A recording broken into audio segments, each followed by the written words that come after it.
ना झुकने वाली बहू। करिश्मा के ससुराल वालों को वैसे तो करिश्मा से कोई परेशानी नहीं थी, क्योंकि उसमें कोई बुरी आदत नहीं थी। लेकिन एक आदत थी जो अच्छी नहीं थी, और वो ये थी कि करिश्मा कभी किसी की कोई बात नहीं मानती थी। लेकिन अगर उसे अपनी कोई बात मनवानी हो तो जिद पर अड़ जाती थी। करिश्मा का पति अविनाश और करिश्मा के सास ससुर सब इस बात से बहुत परेशान थे। अविनाश, मुझे कुछ शॉपिंग करनी थी, आज शाम को जल्दी फ्री होकर घर आ जाना। करिश्मा, इस वक्त तो मेरे पास बहुत काम है। हम शॉपिंग के लिए अगले हफ्ते चलते हैं। नहीं, मुझे आज ही शॉपिंग के लिए जाना है, मतलब जाना है। करिश्मा, मैंने कहा ना, मेरे पास ऑफिस का बहुत काम है, मैं नहीं चल पाऊंगा। मैं कुछ नहीं जानती, अगर आप मेरे साथ शॉपिंग करने के लिए नहीं गए तो मैं अपनी मायके चली जाऊंगी। और तुम्हारी मम्मी की तबीयत पहले से ही खराब है, सोच लो कौन ध्यान रखेगा उनका।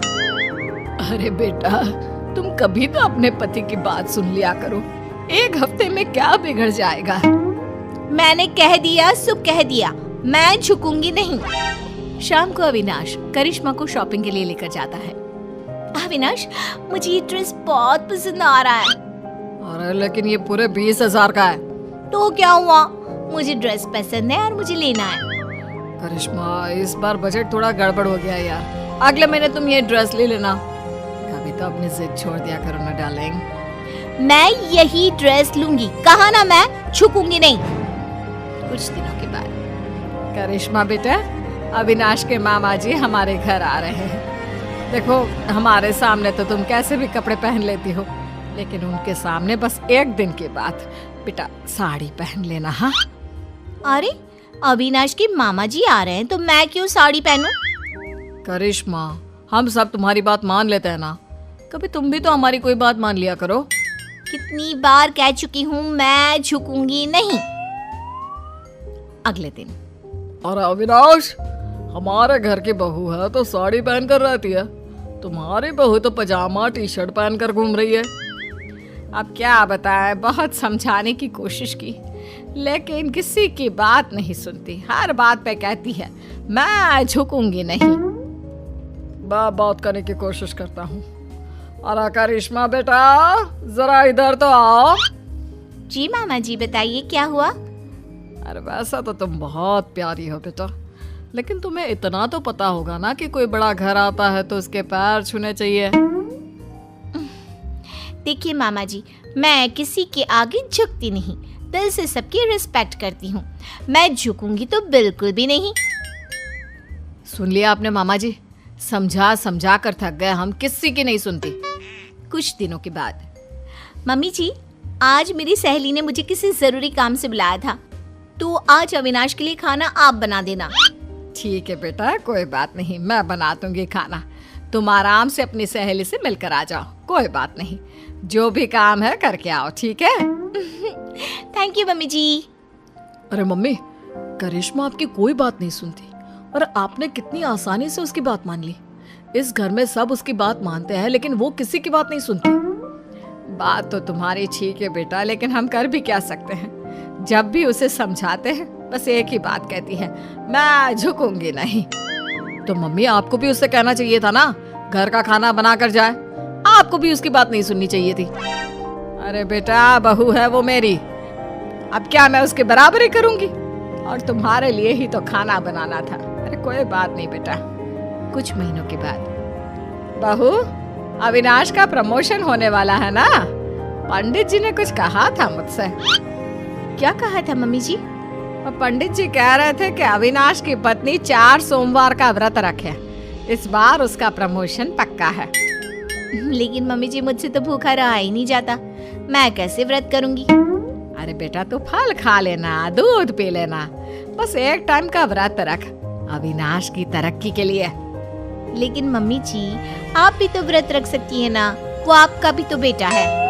अरे समझने की कोशिश करो बहू, पंडित जी ने तुम्हें ही व्रत रखने के लिए कहा है, वरना मैं तो कब का कर लेती। नहीं मम्मी जी, मैं आपकी बात मानने को तैयार नहीं हूँ। अरे बेटा, कभी कोई बात सुन भी लिया करो, तुम तो कोई बात नहीं मानती मेरी। मम्मी जी, मैंने कह दिया ना कि मैं व्रत नहीं करूंगी तो नहीं करूंगी। कह तो चुकी हूँ कई बार कि मैं झुकूंगी नहीं। करिश्मा अपने परिवार में किसी की कोई बात नहीं सुनती। वो किसी की बात सुनकर उसे मानने के लिए तैयार ही नहीं होती। कुछ दिनों के बाद करिश्मा अपने पति अविनाश के साथ घूमने जाने का प्लान बनाती है। मम्मी जी, मैं और अविनाश 2 दिन के लिए बाहर घूमने जा रहे हैं। आपको कोई ऐतराज तो नहीं है ना? अरे नहीं नहीं बेटा, मुझे क्या परेशानी होगी, आराम से घूम कर आओ। वैसे कब निकलने वाले हो? मम्मी, मैं तो करिश्मा से कह रहा था कि सुबह के वक्त निकलते हैं ताकि शाम होते होते पहुंच जाए। नहीं, मुझे रात को ट्रैवल करने में बहुत मजा आता है और अब तो हम रात को ही जाएंगे। लेकिन बेटा, खुद की गाड़ी से रात के वक्त ट्रैवल करना खतरनाक हो सकता है। क्या फायदा, दिन में चली जाओ। वही तो मैं कह रहा हूँ मम्मी, लेकिन ये सुनती ही नहीं। मैंने कहा ना, मुझे सिर्फ रात में ही ट्रैवल करना है और गाड़ी भी तुम ही चलाओगे।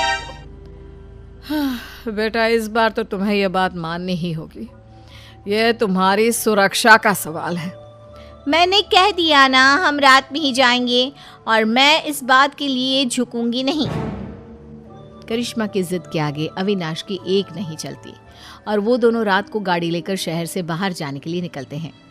रास्ते में अविनाश की गाड़ी खराब हो जाती है। तभी वहां पर 4-5 गुंडे पहुंच जाते हैं। इतनी रात को बेबी को लेकर कहाँ टहलने निकले हैं भाई साहब?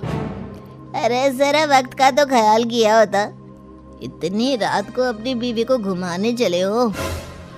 देखो, हम शरीफ लोग हैं, हमें जाने दीजिए।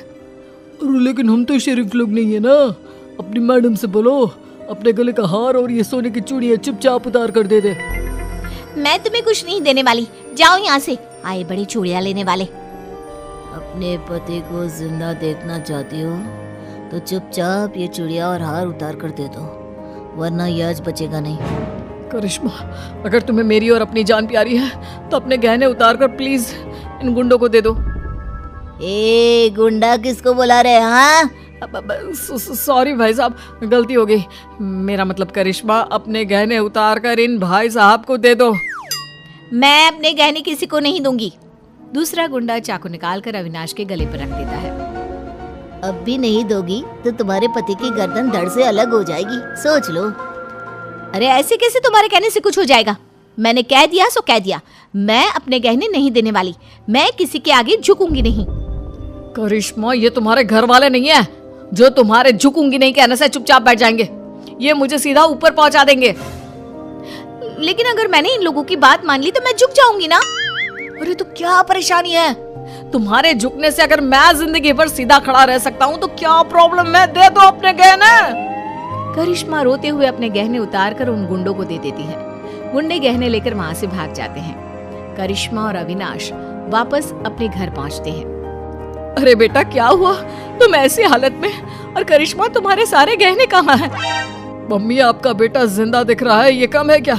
गहनों की छोड़ो, ये पूछो कि मैं जिंदा कैसे बच गया। अरे कैसी बात कर रहे हो अविनाश, जरा सोच समझ कर बोलो। मम्मी, आपकी ये झुकूंगी नहीं वाली बहू आज मेरी गर्दन कटवा देती अपने ना झुकने की आदत के चलते। क्या बात है करिश्मा, तुम मुझे सारी बात साफ साफ बताओ। करिश्मा अपने और अविनाश के साथ हुआ सारा किस्सा अपनी सास को सुनाती है। बहू, घर में तो तुम हमारी कोई बात मानती नहीं, सुनती नहीं, लेकिन तुमने गुंडों के सामने भी अपनी जिद चलाई। कमाल कर दिया भाई। तो क्या करती मम्मी जी, वो मेरे गहने छीन रहे थे ना। और गहने नहीं देती तो वो तुम्हारा पति छीन लेते, उसका क्या? लेकिन मैं उनकी बात कैसे मान लेती? मैं कैसे झुक जाती? अब भी तो झुकना पड़ा ना, क्योंकि उन लोगों ने तुम्हारे साथ जबरदस्ती की। हाँ, नहीं तो मैं उनसे कह देती मैं झुकूंगी नहीं। अरे ठीक है बहू, तुम्हें नहीं झुकना मत झुको। लेकिन देखो, तुम दोनों बहुत डरे हुए और थके लग रहे हो। अभी जाकर अपने कमरे में आराम करो और रात को पिकनिक पर जाने की कोई जरूरत नहीं है। ठीक है मम्मी जी, अभी तो मैं आराम करने जा रही हूँ। मैं एक बार गुंडों के आगे झुक गई, उनकी बात मान ली और अपने गहने दे दिए। लेकिन याद रखिएगा, इस घर की 4 दीवारी के अंदर तो मैं कभी भी, मेरा मतलब कभी भी मैं झुकूंगी नहीं।